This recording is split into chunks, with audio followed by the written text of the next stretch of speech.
Hello दोस्तों, मैं अभिराज त्रिवेदी आप सभी का स्वागत करता हूं विकास स्टडी सर्किल के यूट्यूब चैनल पर।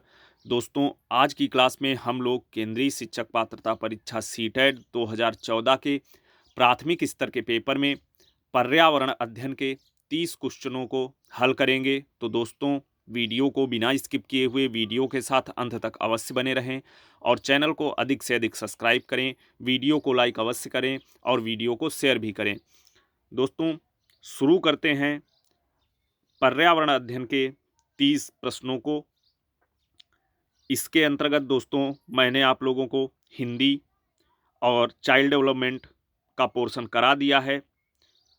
उसी क्रम में आज हम लोग पर्यावरण अध्ययन के प्रश्नों को हल करेंगे। देखते हैं। पहला क्वेश्चन है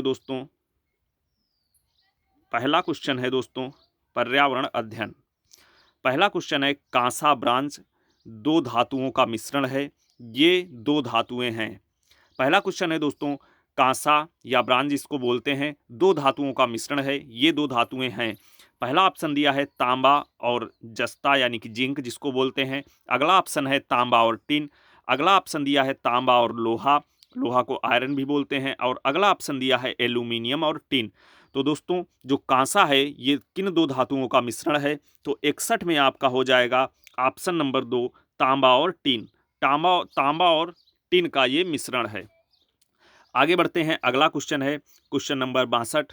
क्वेश्चन नंबर 62 है, निम्नलिखित समूहों में से उन समूहों को चुनिए जिनमें खाना पकाने के तरीके दिए गए हैं।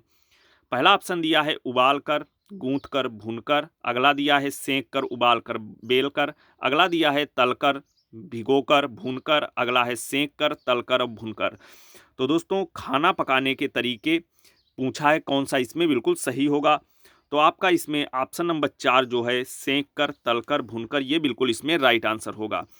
आगे बढ़ते हैं। क्वेश्चन नंबर 63 है, माउंट एवरेस्ट के बारे में सही कथन चुनिए। माउंट एवरेस्ट के बारे में सही कथन पूछ रहा है। देखेंगे, पहला ऑप्शन दिया है यह जम्मू और कश्मीर का भाग है और इसकी चोटी की ऊंचाई 8900 मीटर है। अगला ऑप्शन दिया है यह नेपाल का भाग है और इसकी चोटी की ऊंचाई 8900 मीटर है। अगला है यह भारत का भाग है, इसकी चोटी की ऊंचाई 9850 मीटर है। अगला है यह तिब्बत का भाग है, उसकी चोटी की ऊंचाई 9850 मीटर है। तो दोस्तों, जो क्वेश्चन नंबर 63 है इसमें आपका ऑप्शन नंबर 2 बिल्कुल राइट आंसर होगा। यह नेपाल का भाग है और इसकी ऊंचाई कितनी है? 8900 मीटर। ये माउंट एवरेस्ट के बारे में बिल्कुल सत्य होगा। तो ऑप्शन नंबर 2 इसमें बिल्कुल राइट आंसर होगा। आगे बढ़ते हैं। अगला क्वेश्चन है रेगिस्तानी ओक। इंपॉर्टेंट क्वेश्चन है दोस्तों। यहाँ से रेगिस्तानी ओक से एक क्वेश्चन आपसे जरूर पूछते हैं परीक्षा में। रेगिस्तानी ओक एक पेड़ का नाम है जिसकी जड़ें उस गहराई तक जमीन के भीतर जाती हैं जब तक कि पानी तक न पहुंच जाए। इस पेड़ की जड़ों की गहराई इस पेड़ की ऊंचाई से लगभग 30 गुनी होती हैं। यह पेड़ कहाँ पाया जाता है? रेगिस्तानी ओक जो पेड़ होता है, पूछा गया है कि यह पेड़ कहाँ पाया जाता है और जो इसकी जड़ों की गहराई होती है ये पेड़ की गहराई से लमसम 30 गुनी बड़ी होती है, 30 गुनी गहराई तक जाती हैं। तो ये पेड़ कहाँ पाया जाता है? ऑप्शन दिया है पहला राजस्थान, दूसरा आबू धाबी, तीसरा ऑस्ट्रेलिया, चौथा ऑप्शन दिया है रूस। तो दोस्तों, इसमें जो होगा आपका ऑप्शन नंबर सी बिल्कुल सही होगा, ऑस्ट्रेलिया। रेगिस्तानी ओक जो होता है ये आपका ऑस्ट्रेलिया में पाया जाता है। कंफ्यूज ना होना, रेगिस्तानी ओक देखकर आप लोग राजस्थान लगा देना, ऐसा नहीं होगा, ये बिल्कुल गलत होगा। इसमें आपका ऑस्ट्रेलिया ये बिल्कुल राइट आंसर होगा। आगे बढ़ते हैं। क्वेश्चन नंबर 65 है। क्वेश्चन नंबर 65 ये रेलगाड़ी से संबंधित ये न्यूमेरिकल टाइप का है। क्वेश्चन देखेंगे, कोई रेलगाड़ी गांधीधाम से 16 जुलाई 2014 को प्रातः 5:15 पर स्टेशन छोड़कर 18 जुलाई 2014 को प्रातः 4:45 बजे नागरकोइल स्टेशन पर पहुंचती है। रेलगाड़ी द्वारा चली गई दूरी 2649 किलोमीटर है। इस रेलगाड़ी की औसत चाल किलोमीटर प्रति घंटा में पूछ रहा है। तो दोस्तों, इसका राइट आंसर मैं आप लोगों को बता रहा हूं क्योंकि स्लाइड में लगाना मुश्किल है। इसका जो राइट आंसर होगा 56। आप लोग चेक कर लेना इसको लगा के, इसका राइट आंसर 56 होगा। आगे बढ़ते हैं। अगला क्वेश्चन है, बिहार राज्य के लोगों के लिए मधुमक्खी पालन शुरू करने का सबसे अच्छी अवधि कौन सी होती है? क्वेश्चन पूछ रहा है बिहार राज्य में मधुमक्खी पालन ज़्यादा होता है तो इसका मधुमक्खी पालन शुरू करने की अवधि सबसे अच्छी कौन सी मानी जाती है? ऑप्शन देखेंगे, पहला ऑप्शन दिया है जनवरी से मार्च, दूसरा है अप्रैल से जून, तीसरा दिया है ऑप्शन जुलाई से सितंबर और चौथा ऑप्शन दिया है अक्टूबर से दिसंबर। तो दोस्तों इसमें आपका ऑप्शन नंबर 4 बिल्कुल सही होगा, अक्टूबर से दिसंबर। ठंडियों में मधुमक्खी जो पालन होता है ये सबसे अच्छा होता है, इसकी सबसे अच्छी अवधि मानी जाती है। तो जो बिहार राज्य के लोग होते हैं वो अक्टूबर से दिसंबर माह में मधुमक्खी पालन करते हैं। आगे देखते हैं, अगला क्वेश्चन है खेजड़ी वृक्ष के बारे में दिया है। खेजड़ी वृक्ष के बारे में सही कथन को चुनिए। पहला इसमें देखेंगे कथन दिया है, यह वृक्ष मुख्यतः रेगिस्तानी क्षेत्रों में पाया जाता है। अगला क्या दिया है, इसे अधिक जल की आवश्यकता नहीं होती। अगला है, यह छायादार वृक्ष है जिसकी छाया में बच्चे खेलना पसंद करते हैं। और अगला क्या है, यह अपने तने में जल एकत्र करता है और लोगों को पतले पाइप से इस जल को पीते हैं। लोग पतले पाइप से इस जल को पीते हैं। तो खेजड़ी वृक्ष के बारे में देखेंगे कौन से कथन सही हैं। तो दोस्तों इसमें जो होगा, इसमें आपका ऑप्शन नंबर ए सही होगा, ए बी और सी। ए बी और सी 67 में, एक मिनट दोस्तों, ऑप्शन थोड़ा सा ये गलत दिया है, ए बी और सी नहीं होगा। इसमें जो होगा ये आपका ये रेगिस्तान का मुख्यतः वृक्ष रेगिस्तान में पाया जाता है, इसे अधिक जल की आवश्यकता नहीं होती, ये भी होगा। और ये होगा, यह इसके तने में पानी एकत्र हो जाता है, लोग पतले पाइप से इसके पानी को पीते हैं। तो इसमें जो होगा आपका A B D, option number 3 ये आपका बिल्कुल इसमें राइट आंसर होगा। आगे बढ़ते हैं, अगला क्वेश्चन दिया है क्वेश्चन नंबर 68। क्वेश्चन नंबर 68 दिया है, हाथियों के विषय में नीचे दिया गया कथन कौन सा कथन सही है। देखेंगे, पहला है, हाथी अपना अत्यधिक भार होने के कारण बहुत आराम करना पसंद करते हैं। अगला दिया है, 3 महीने के हाथी के बच्चे का भार सामान्यतः लगभग 2 कुंटल होता है। अगला है, वयस्क हाथी एक दिन में 2 कुंटल से अधिक पत्ते और झाड़ियाँ खा सकते हैं। अगला दिया है, हाथी दिन में 8 से 10 घंटे सोते हैं। 8 से 10 घंटे सोते हैं। तो इसमें पूछा गया है कौन सा कथन सही होगा हाथियों के संबंध में। तो दोस्तों इसमें जो आपका ऑप्शन नंबर 2 होगा बिल्कुल राइट आंसर होगा। 3 महीने के हाथी के बच्चे का भार सामान्यतः लगभग 2 कुंटल होता है। ये आपका बिल्कुल इसमें राइट आंसर होगा। आगे देखते हैं क्वेश्चन नंबर 69। 69 क्वेश्चन नंबर है, नीचे दिया गया पैराग्राफ पढ़िए जिसे गांव के एक छात्र ने अपने घर के विषय में लिखा है। देखेंगे क्या है, मैं गांव से आया हूं, हमारे गांव में अत्यधिक वर्षा होती है, इसलिए हमारे घर धरती से लगभग 10 से 12 फुट ऊंचे बने होते हैं। इन्हें मजबूत बांस के खंभों पर बनाया जाता है। ये घर अंदर से भी लकड़ी के बने होते हैं। यह गांव कहाँ होने चाहिए पूछा है। पहला ऑप्शन दिया है आंध्र प्रदेश, दूसरा असम, तीसरा तमिलनाडु, चौथा उत्तराखंड। तो क्वेश्चन नंबर 69 में दोस्तों ऑप्शन नंबर 2 आपका बिल्कुल सही होगा। असम में ऐसे घर होते हैं क्योंकि असम में क्या होता है, अत्यधिक वर्षा होती है, इसलिए असम के लोग क्या करते हैं कि अपने घर जो होते हैं उनको 10 से 12 फुट ऊंचाई पर बनाते हैं और लकड़ियों के घर बनाते हैं। तो दोस्तों ये जो पैराग्राफ दिया है ये असम के गाँव में ऐसा होता है क्योंकि वहाँ अत्यधिक पानी बरसता है। आगे देखेंगे क्वेश्चन नंबर 70 है, ब्रेल लिपि मोटे कागज पर उभरे हुए बिंदु बने होते हैं, यह लिपि आधारित होती है। ब्रेल लिपि के बारे में क्वेश्चन पूछा गया है दोस्तों, यह मोटे कागज पर उभरे हुए बिंदु बने होते हैं, यह लिपि आधारित होती है। पहला दिया है 4 बिंदुओं पर, दूसरा है 6 बिंदुओं पर, तीसरा है 8 बिंदुओं पर, चौथा है 10 बिंदुओं पर। तो क्वेश्चन नंबर 70 में जो होगा आपका ऑप्शन नंबर 2 बिल्कुल राइट आंसर होगा। जो ब्रेल लिपि होती है इसमें 6 बिंदु होते हैं, ये 6 बिंदुओं पर बनी हुई होती है। ऑप्शन नंबर 2 इसमें बिल्कुल राइट आंसर होगा। आगे बढ़ते हैं, अगला क्वेश्चन है क्वेश्चन नंबर 71। निम्नलिखित पक्षियों में से कौन काफी हद तक अपनी गर्दन को पीछे तक घुमा सकता है। देखते हैं, पहला ऑप्शन है मैना, दूसरा है उल्लू, तीसरा है कौवा, चौथा है कोयल। तो क्वेश्चन नंबर 71 में दोस्तों आपका ऑप्शन होगा ऑप्शन नंबर 2 बिल्कुल राइट आंसर होगा। उल्लू जो होता है वो अपनी गर्दन को काफ़ी हद तक पीछे तक घुमा सकता है, रोटेट कर सकता है। तो इसमें ऑप्शन नंबर 2 बिल्कुल आपका राइट आंसर होगा। और जो ये मैना होती है इसमें भी आप समझ लीजिए, मैना जो होती है झटके से अपनी गर्दन को हिलाती है। अगर आपके पेपर में ऐसा क्वेश्चन आए कि झटके से अपनी गर्दन कौन हिलाता है तो वो मैना होती है। तो ये चीज़ भी आप लोग याद रखना। आगे बढ़ते हैं, क्वेश्चन नंबर 72 है, हमारे देश के नीचे दिए गए किस भाग में खाने की चीजें जैसे टैपियो टैपियोका और नारियल को लोग अपने घर के आंगन में ही उगाते हैं और उन्हें इससे बने खाने का स्वाद बहुत अच्छा लगता है। क्वेश्चन क्या पूछा गया है, हमारे देश में दिए गए किस भाग में खाने की चीज़ें जैसे टैपकोआ और नारियल के पेड़ को लोग अपने घर में ही उगाते हैं और उससे बने खाने के स्वाद को उनको बहुत अच्छा लगता है। तो ये कहाँ होते हैं, आंध्र प्रदेश, असम, गोवा, केरल। तो क्वेश्चन नंबर 72 में जो होगा, ऐसे लोग कहाँ होते हैं, ये केरल में। केरल के जो लोग होते हैं दोस्तों, ये टैपकोआ और नारियल के पेड़ों को अपने आंगन में उगाते हैं। तो क्वेश्चन नंबर 72 में ऑप्शन नंबर 4 बिल्कुल राइट आंसर होगा। आगे बढ़ते हैं, क्वेश्चन नंबर 73 है, कोई डॉक्टर एक मरीज को खाने के लिए कुछ दवाइयाँ लिखता है और साथ ही गुड़, आंवला और हरे पत्तेदार सब्जियां खाने की का सुझाव देता है। यह मरीज किस रोग से पीड़ित है? क्वेश्चन ध्यान से देखेंगे दोस्तों। एक डॉक्टर एक मरीज को खाने के लिए कुछ दवाइयाँ लिखता है और उसके साथ गुड़, आंवला और हरे पत्तेदार सब्जियां खाने का सुझाव भी देता है। तो पूछ रहा है क्वेश्चन में कि यह जो मरीज है ये किस रोग से पीड़ित है? ऑप्शन देखेंगे। पहला ऑप्शन दिया है बुखार, दूसरा मियादी बुखार, तीसरा मलेरिया, चौथा अनीमिया। तो क्वेश्चन नंबर 73 में आपका जो राइट आंसर होगा क्या होगा? अनीमिया। अनीमिया इसमें राइट आंसर होगा। आगे बढ़ते हैं, क्वेश्चन नंबर 74 है, कुछ पक्षी हमारी तुलना में 4 गुनी अधिक दूरी तक देख सकते हैं। ये पक्षी होते हैं जो नॉर्मल मनुष्य की देखने की क्षमता होती है, उससे कुछ पक्षी क्या होते हैं, 4 गुना अधिक तीव्र देख सकते हैं।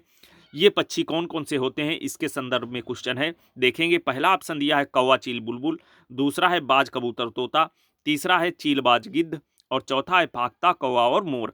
तो दोस्तों क्वेश्चन नंबर 74 में आपका राइट आंसर होगा ऑप्शन नंबर 3। चील और बाज और गिद्ध की जो नज़र होती है मनुष्य से 4 गुना अधिक तीव्र होती है। तो इसमें आपका ऑप्शन नंबर 3 बिल्कुल राइट आंसर होगा, चील, बाज और गिद्ध। आगे बढ़ते हैं, क्वेश्चन नंबर 75 है, भारत के मानचित्र में दिल्ली की स्थिति के सापेक्ष हिमाचल प्रदेश की राजधानी शिमला और मध्य प्रदेश की राजधानी भोपाल क्रमशः स्थित है दिल्ली के। तो कुछ दोस्तों क्वेश्चन क्या है, देखेंगे। भारत के मानचित्र में दिल्ली की स्थिति के सापेक्ष हिमाचल की राजधानी शिमला और मध्य प्रदेश की राजधानी भोपाल क्रमशः स्थित है दिल्ली के, देखेंगे। उत्तर पूर्व और उत्तर पश्चिम में। अगला ऑप्शन दिया है दक्षिण पश्चिम और दक्षिण पूर्व में। अगला ऑप्शन दिया है उत्तर और दक्षिण में। अगला ऑप्शन दिया है दक्षिण पूर्व और उत्तर पश्चिम में। तो क्वेश्चन नंबर 75 में आपका राइट आंसर हो जाएगा उत्तर और दक्षिण में ये स्थित हैं। कौन कौन? दिल्ली की स्थिति के सापेक्ष हिमाचल की राजधानी शिमला और मध्य प्रदेश की राजधानी भोपाल ये उत्तर और दक्षिण में, यानी कि जो हिमाचल की राजधानी शिमला है ये उत्तर में और मध्य प्रदेश की राजधानी भोपाल ये दक्षिण में स्थित है। ऑप्शन नंबर 3 बिल्कुल इसमें आपका राइट आंसर हो जाएगा। आगे बढ़ते हैं, ईवीएस संक्षेपण खाली स्थान अर्थ में प्रयुक्त होता है। जो ईवीएस संक्षेपण होता है ये किस अर्थ में प्रयुक्त होता है? ऑप्शन देखेंगे, इन्वायरमेंटल स्किल्स, अगला है इन्वायरमेंटल साइंस, अगला है इन्वायरमेंटल सोशर्स, अगला है इन्वायरमेंटल स्टडीज। तो दोस्तों जो ईवीएस संक्षेपण होता है इसका अर्थ क्या होता है? इसका अर्थ होता है क्वेश्चन नंबर 76 में आप सभी जानते होंगे, बहुत आसान क्वेश्चन है, ऑप्शन नंबर 4 बिल्कुल राइट आंसर होगा, इन्वायरमेंटल स्टडीज ईवीएस को बोला जाता है। आगे बढ़ते हैं, अगला क्वेश्चन दिया है, निम्नलिखित में से कौन सा प्राथमिक स्तर पर पर्यावरण अध्ययन के शिक्षण का उद्देश्य नहीं है? ध्यान रखना, नहीं है, निगेटिव पूछा है। निम्नलिखित में से कौन सा प्राथमिक स्तर पर पर्यावरण अध्ययन के शिक्षण का उद्देश्य नहीं है? ऑप्शन देखेंगे, कक्षा कक्ष में होने वाले अधिगम को विद्यालय के बाहरी दुनिया से जोड़ना। अगला ऑप्शन दिया है, शिक्षक कक्षा कक्ष में कड़े अनुशासन को सुनिश्चित करे। अगला है, बच्चों को प्रश्न पूछने के लिए अवश्य प्रेरित करना चाहिए। अगला है, बच्चे को अपने निकटतम परिवेश में परिचय प्राप्त करने के लिए अवश्य अभिप्रेरित करना चाहिए।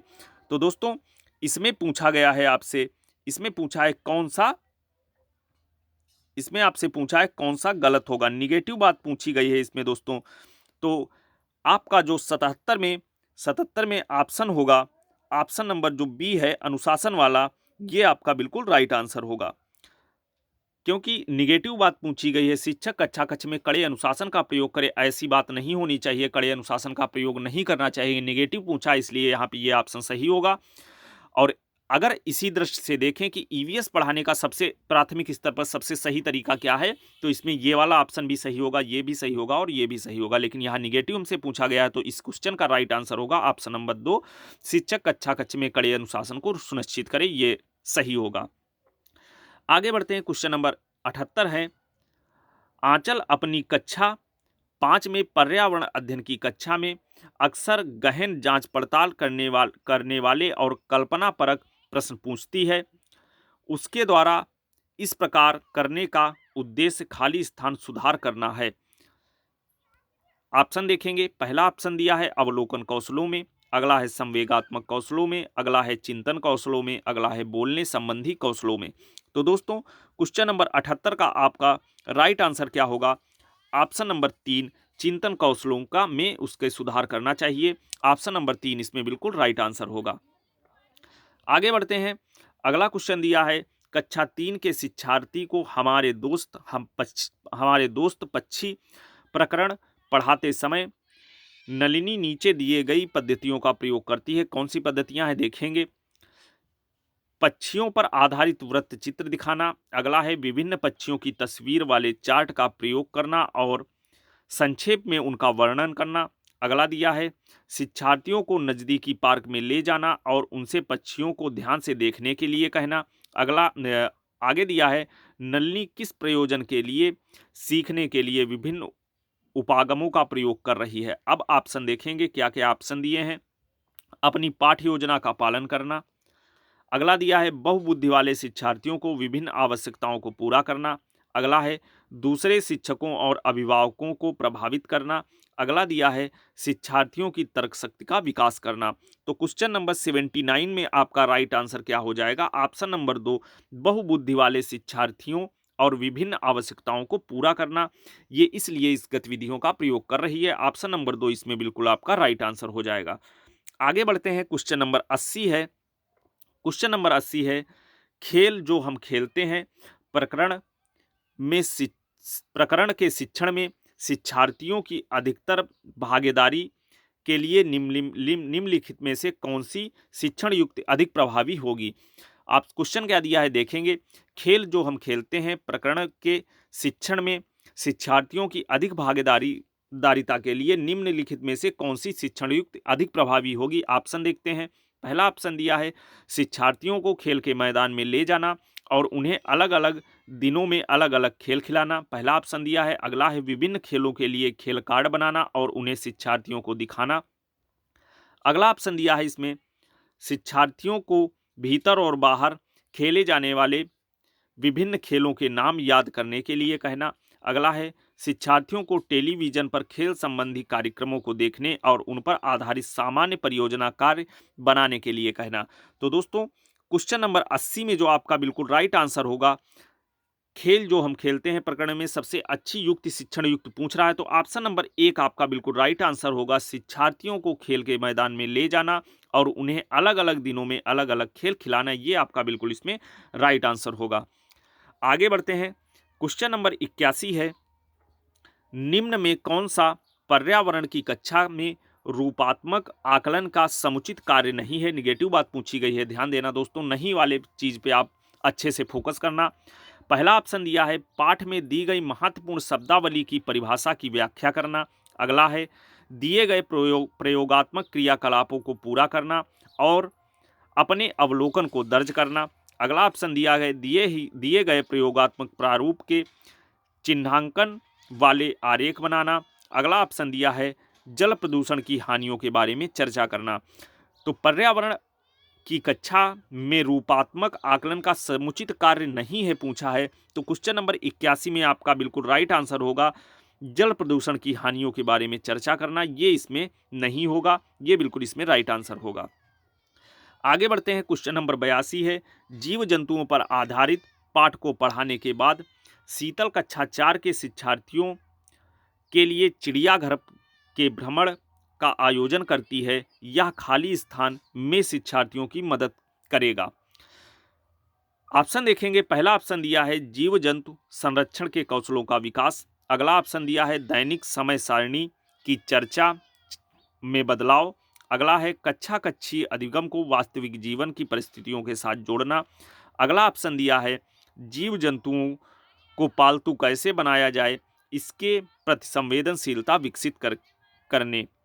तो दोस्तों, इसमें जो आपका राइट आंसर होगा क्वेश्चन नंबर 82 में ऑप्शन नंबर 3 बिल्कुल इसमें राइट आंसर होगा। कक्षा कक्षीय अधिगम को वास्तविक जीवन की परिस्थितियों के साथ जोड़ने का प्रयास कर रही है वो। क्यों? क्योंकि वो बच्चों को चिड़ियाघर भ्रमण पर ले जाना चाहती है, तो वो कक्षा कक्ष को वास्तविक जीवन से जोड़ना चाहती है। तो इसमें ऑप्शन नंबर 3 आपका बिल्कुल राइट आंसर होगा। आगे बढ़ते हैं, अगला क्वेश्चन है क्वेश्चन नंबर 83। शालिनी कक्षा 5 के शिक्षार्थियों को पोषण पर आधारित प्रकरण से परिचित कराना चाहती है। उन्हें देखेंगे, पोषण पर आधारित प्रकरण पर परिचित कराना चाहती है शालिनी, एक टीचर है कक्षा 5 की। उन्हें ऑप्शन पढ़ेंगे, श्याम पट्ट पर पाचन तत्व का आरेख बनाना चाहिए। अगला है पोषक तत्वों से भरपूर विभिन्न प्रकार के भोजन के उदाहरण देने चाहिए। अगला है विभिन्न प्रकार के भोजन को प्रदर्शित करने वाले चार्ट का प्रयोग करना चाहिए। अगला क्या है, शिक्षार्थियों से कहना चाहिए कि वे अपने अपने टिफिन बॉक्स खोलें, उनके तत्वों का अवलोकन करें और बाद में उनकी व्याख्या करनी चाहिए। तो दोस्तों, इसमें कौन सा ऑप्शन सही होगा? क्वेश्चन नंबर 83 में आपका ऑप्शन नंबर 4 बिल्कुल राइट आंसर होगा।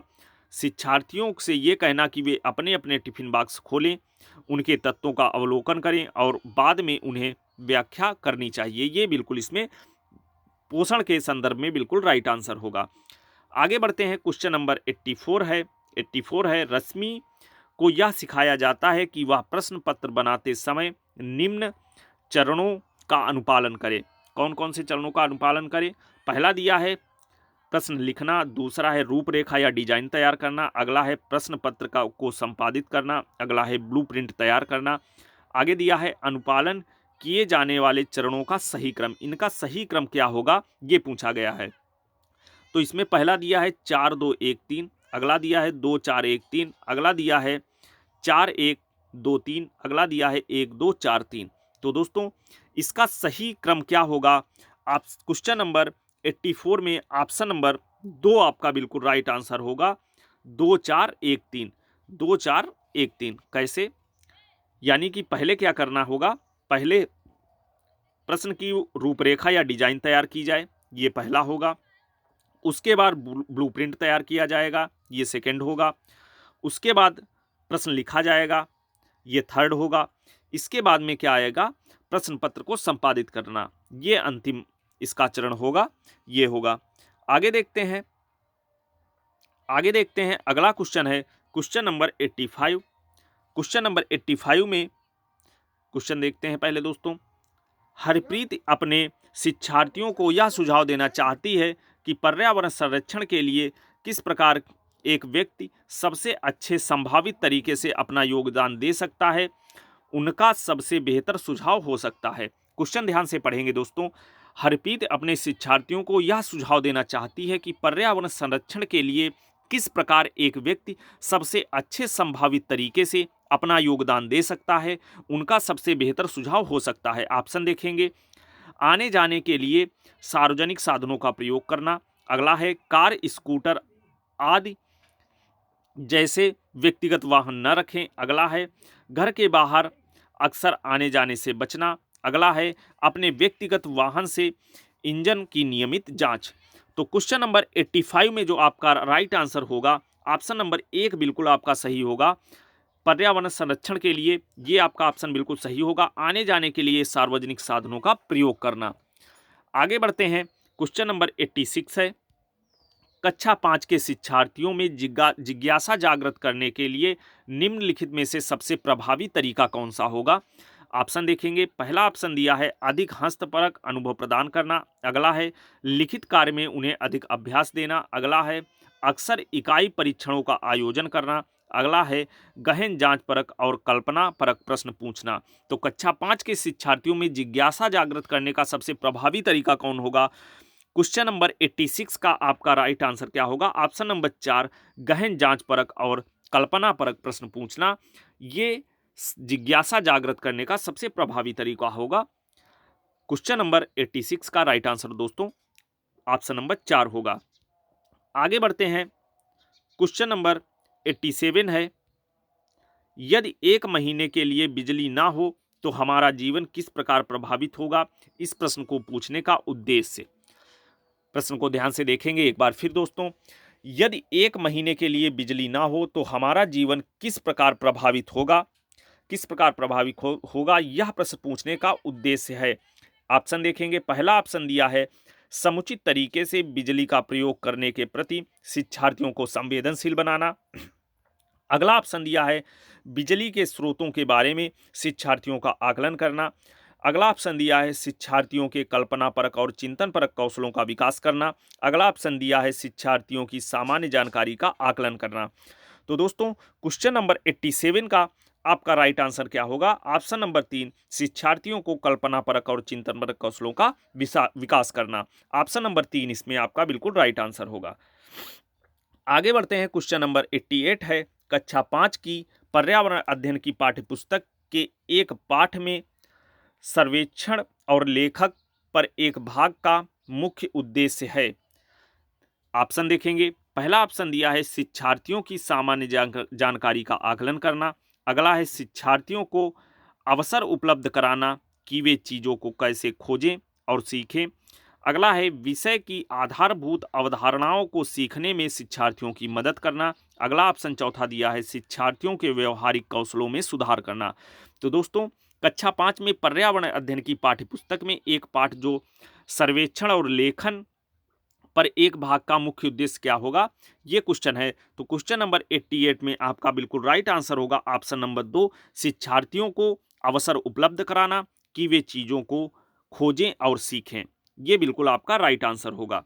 आगे बढ़ते हैं, क्वेश्चन नंबर 89 है, वृक्ष संरक्षण की अवधारणा के बारे में शिक्षार्थियों को संवेदनशील बनाने के लिए गुंजन निम्नलिखित क्रियाकलापों का आयोजन करती है। जो गुंजन है वो कौन कौन से क्रियाकलापों का आयोजन कर रही है देखेंगे। का दिया है प्रत्येक शिक्षार्थियों को इस बात के लिए प्रोत्साहित करना कि वे एक एक वृक्ष को अपनाएं और उसकी देखभाल करें। अगला है वन संरक्षण पर वाद विवाद प्रतियोगिता का आयोजन करना। अगला है वृक्षों पर आधारित पोस्टर निर्माण संबंधी प्रतियोगिता का आयोजन करना। अगला है शिक्षार्थियों को कटी लकड़ियों का भंडार दिखाना। आगे क्या दिया है, वांछित उद्देश्य को प्राप्त करने में ऊपर दी गई गतिविधियों में कौन सी विधि सबसे कम प्रभावित है। ये जितनी भी विधि हैं पर्यावरण संरक्षण के संदर्भ में कौन सी विधि सबसे कम प्रभावित होगी।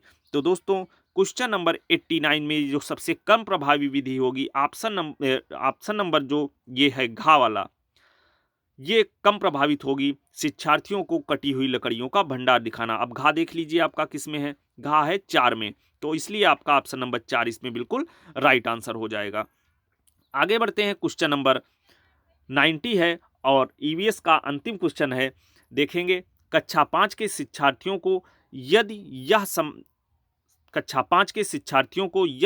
यह समाप्त हो जाए, पाठ पढ़ाने के बाद शिला प्रकरण के बारे में शिक्षार्थियों की समझ के स्तर के बारे में जानने के लिए एक परीक्षण प्रशासित करती है, उसे यह जानकर आश्चर्य होता है कि एक बड़ी संख्या में शिक्षार्थी संबंधी अवधारणा को नहीं समझ पाए। इसका प्रमुख कारण हो सकता है। देखेंगे ऑप्शन, उसने प्रकरण को पढ़ाने के लिए सही पद्धति का प्रयोग नहीं किया है। अगला ऑप्शन दिया है शिक्षार्थियों का संज्ञानात्मक स्तर अच्छा नहीं था। अगला ऑप्शन दिया है दोस्तों, यह प्रकरण पाठ्य पुस्तक में शामिल किए जाने योग्य नहीं था। अगला है शिक्षार्थियों को यह प्रकरण रोचक नहीं लगा। तो क्वेश्चन नंबर 90 में जो आपका राइट आंसर क्या होगा, ऑप्शन नंबर 1, उसे प्रकरण को पढ़ाने के लिए सही पद्धति का प्रयोग नहीं किया, ये आपका बिल्कुल राइट आंसर होगा। तो दोस्तों ये थे ईवीएस के 30 प्रश्न जो सीटेट 2014 में पूछे गए थे। दोस्तों आशा करता हूँ आप लोगों को वीडियो पसंद आया होगा। दोस्तों वीडियो को अधिक से अधिक लाइक करें, चैनल को ज़रूर से ज़रूर सब्सक्राइब करें और वीडियो को शेयर भी करें। दोस्तों मिलते हैं अपनी अगली क्लास में, तब तक के लिए जय हिंद।